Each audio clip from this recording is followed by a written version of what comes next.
स्वागत है दोस्तों series learn finance and accounts के एक और वीडियो में। इस वीडियो में हम बात करेंगे ईएमआई और अमोर्टाइजेशन के बारे में तथा बात करेंगे कि इन कंसेप्ट्स को बैंक कैसे इस्तेमाल करते हैं। तो शुरू करते हैं वीडियो को अंत तक देखिए ताकि ईएमआई और अमोर्टाइजेशन के कंसेप्ट आपको पूरी तरह से क्लियर हो जाए। तो पहले हम बात करेंगे ईएमआई की। ईएमआई की फुल फॉर्म है इक्वेटेड मंथली इंस्टॉलमेंट।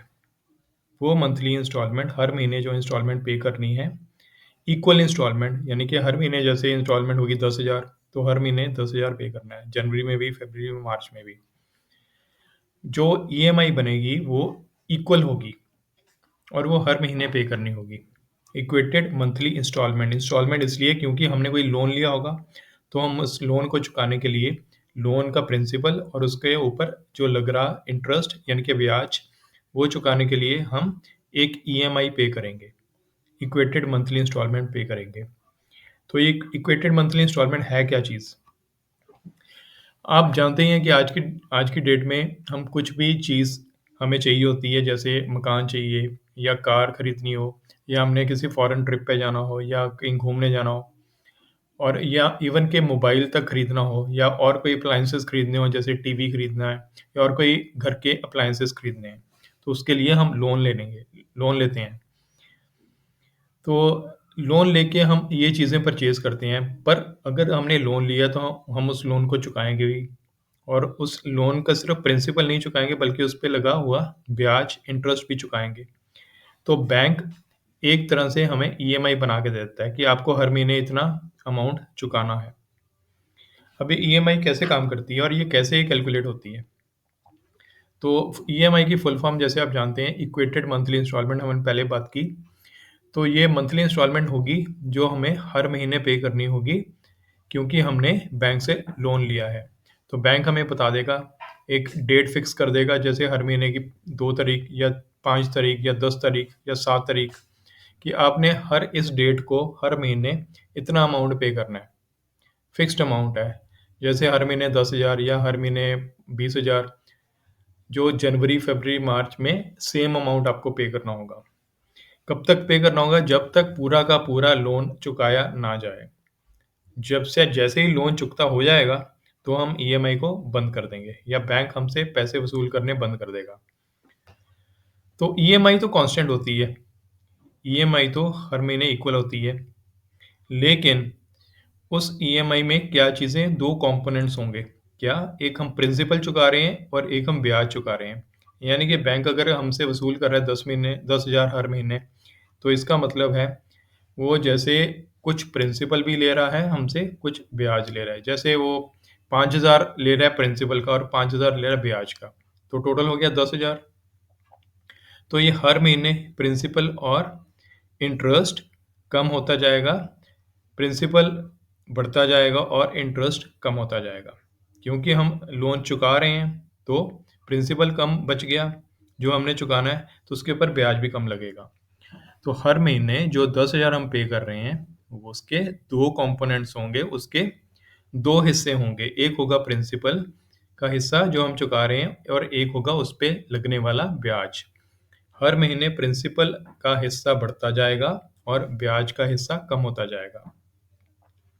तो ईएमआई में दोनों प्रिंसिपल और इंटरेस्ट शामिल होते हैं।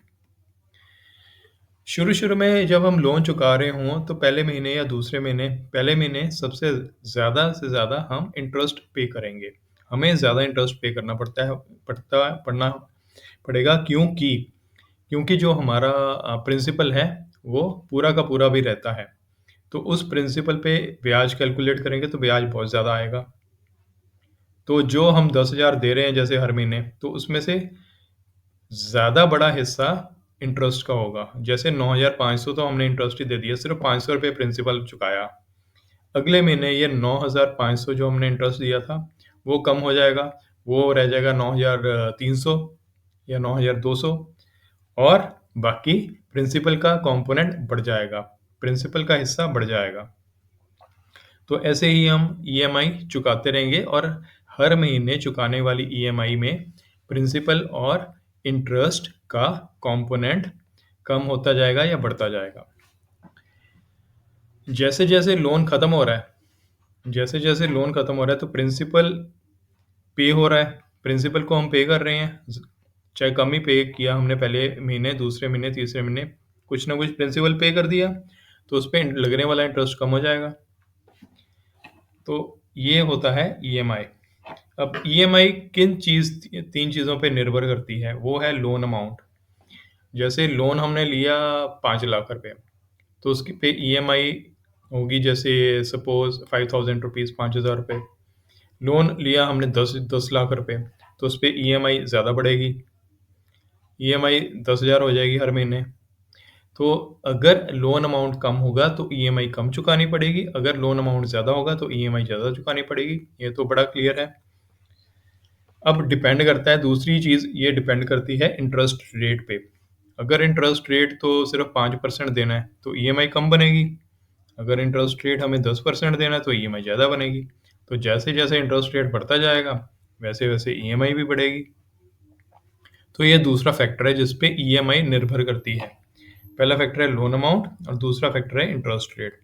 तीसरा फैक्टर है टेन्योर ऑफ द लोन। जैसे हमने लोन लिया 10 लाख रुपए, अब वो 10 लाख रुपए हमने चुकाने हैं 5 सालों में, तो हमारी ईएमआई ज़्यादा बनेगी। और अगर वही लोन हमने चुकाना है 10 सालों में, तो ईएमआई कम बन जाएगी। ईएमआई कम बनेगी जैसे-जैसे लोन की टेन्योर बढ़ती है, ईएमआई कम होती जाती है।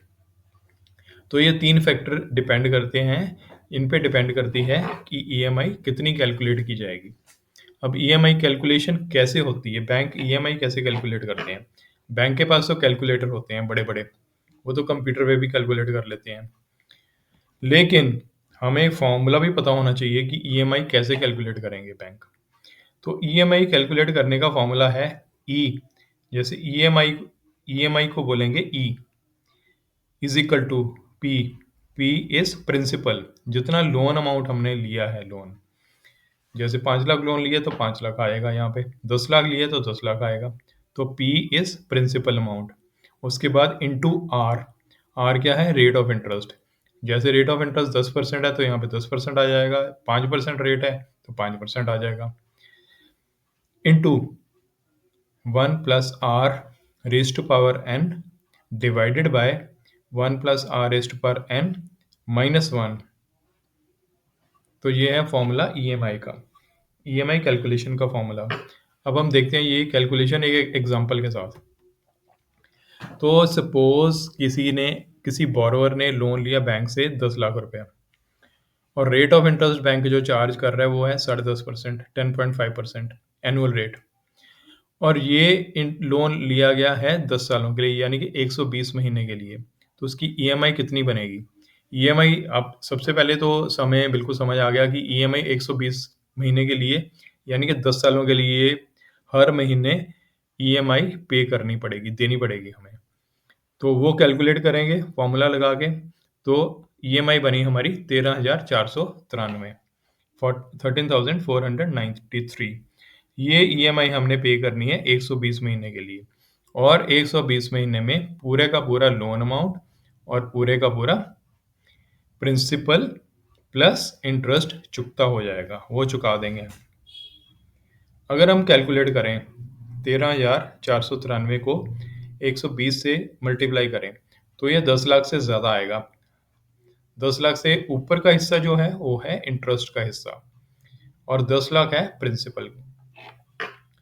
लेकिन ये दोनों हिस्से किसमें शामिल है? ईएमआई में शामिल है।